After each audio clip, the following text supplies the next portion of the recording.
Good morning, and welcome to another leisure travel van RV video. For those of you who followed last year's journey to Alaska, you will note that we spent quite a bit of time at RV parks, but also quite a bit of time just camping anywhere we could find, otherwise known as boondocking. While the leisure travel van held up well for boondocking, there were a few deficiencies that we decided to have addressed. First off, for the 2024 version, the batteries were only 200 amps. And 200 amps is only going to get you so far. In addition, standard was a 2000 watt inverter. That won't get you very far either. So, if you are doing many things at the same time, running the air conditioner, running the microwave, charging computers, running Starlink, charging cameras, you're going to quickly run out of power. Or you're going to bump up against that 2000 watt inverter limit. So what we decided to do this year was to upgrade. To upgrade, we went to CTM Customs, which is in Stuart, Florida. In October 2025, we met with Matt, who's the owner of CTM Customs, and he walked us through the boondocking package. The boondocking package normally includes these items, and for a more complete rundown of the items included, I'll refer you to Matt's video. What we decided to do was to take that boondocking package and even from there, take it up a notch. So instead of 630 amps of batteries, we decided to go with 1260 amps. Instead of 600 watts of solar, we decided to up that to, I think, 960 watts of solar, almost 1,000. We decided that we wanted a smart shunt and an overall battery monitor, a convenience panel, and also we wanted them to install 2 MaxxAir vent fans. Now, because of the other items on our roof, they were only able to fit 1 MaxxAir vent, and that's in the galley, but we can live with that. In addition, Janetta wanted a pop-up power supply next to the TV with a magnetic charging station. So we had them install that for us also. 2 things I forgot to mention are the Atmos air conditioning and the emergency jump start. Let me walk you through the changes and you'll see what I'm talking about. We dropped the van off at CTM Customs on December 15th. We hung around on the Atlantic coast until it was time to board our 2-week cruise on December 20th. We got back from our cruise, went home for a few days, and then came back down on January 9th to pick up our van. All right, so after 3 weeks, we are back here at CTM Customs, and we are picking up our van, which is sitting over there waiting for our review. I can see a bunch of new solar panels on there and a new air conditioning. But we will see what we have in store. On the old roof, we had 4 100 watt flat panel solar panels, the Dometic AC, the Winegard antenna, and a couple of normal ceiling fans. On the new roof, we have 8 Renogy Shadow Flux 120 watt solar panels, the MaxxAir Fan, and the new Atmos air conditioner, which is a big improvement. We'll start with a couple things. Okay.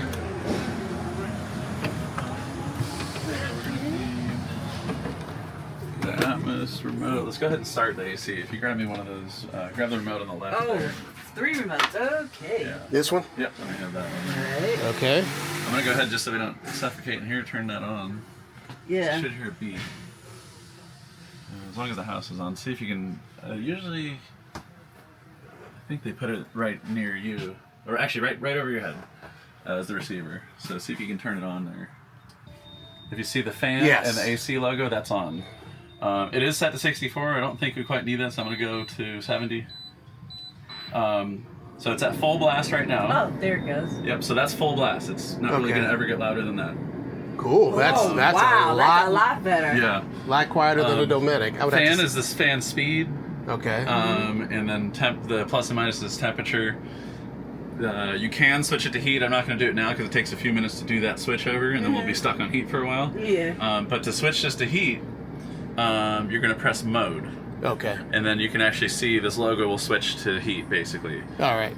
These remotes are universal to different AC units, so not all of the buttons are going to do anything. Oh, okay.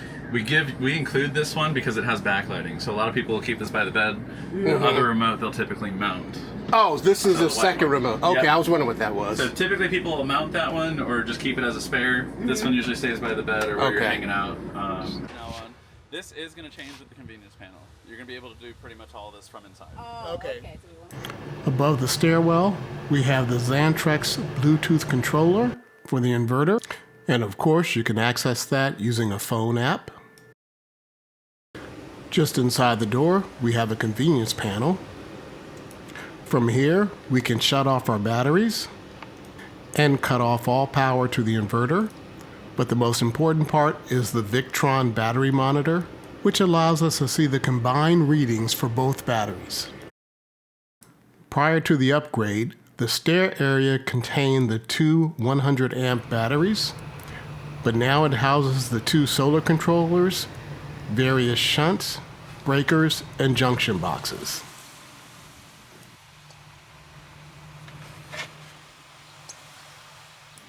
And of course, since they are Bluetooth, we can monitor their status as well as the battery monitor on our phones. see? So if you're trying to make it See the 16 status? hours and that brings it down to 14, then you can just turn something off or Alright. whatever. Yeah. Okay, we just need to make sure we leave the Firefly. Firefly on for that. Yep. And then you can use the remote. Okay.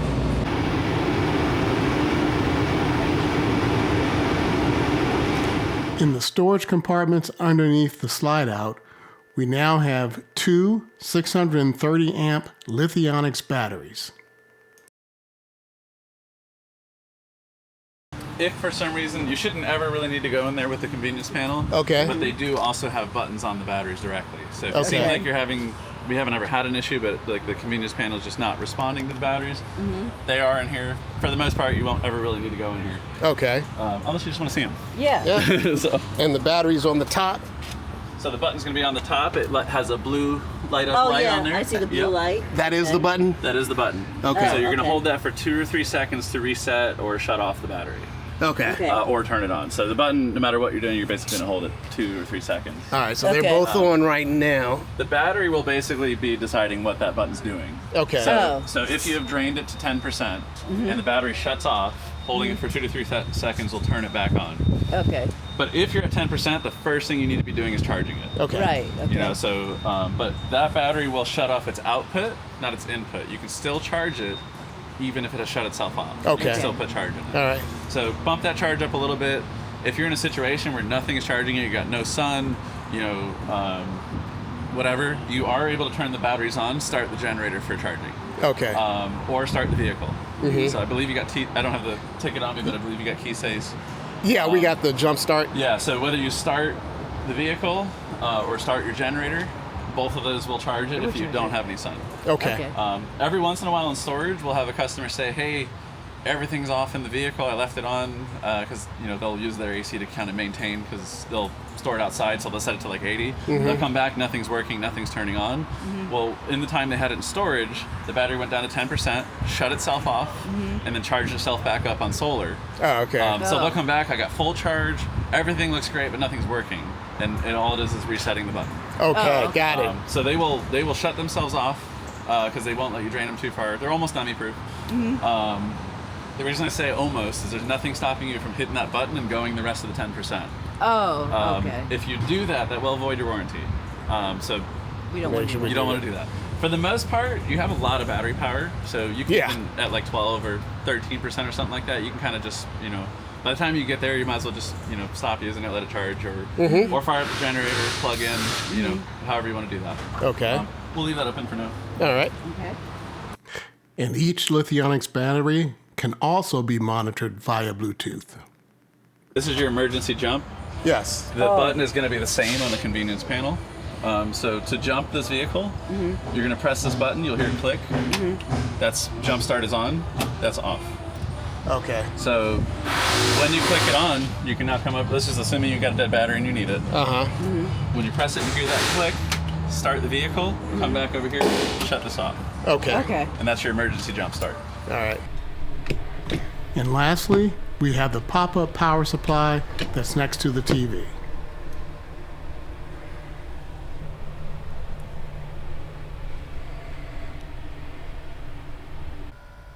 And that is it for the upgrades. This should serve us well in all of our boondocking adventures, especially when we go to the Canadian Maritimes this summer. Total cost? Well, you can negotiate total cost with Matt, but our total cost was right around $42,000. A lot of money?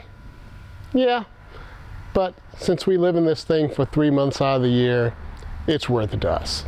We will be doing a 2 to 3 night shakedown trip in February. And then our big trip this year is going to be the Canadian Maritimes, which we hope to start in May of 2026. We also hope that you'll join us. If so, we'll see you then.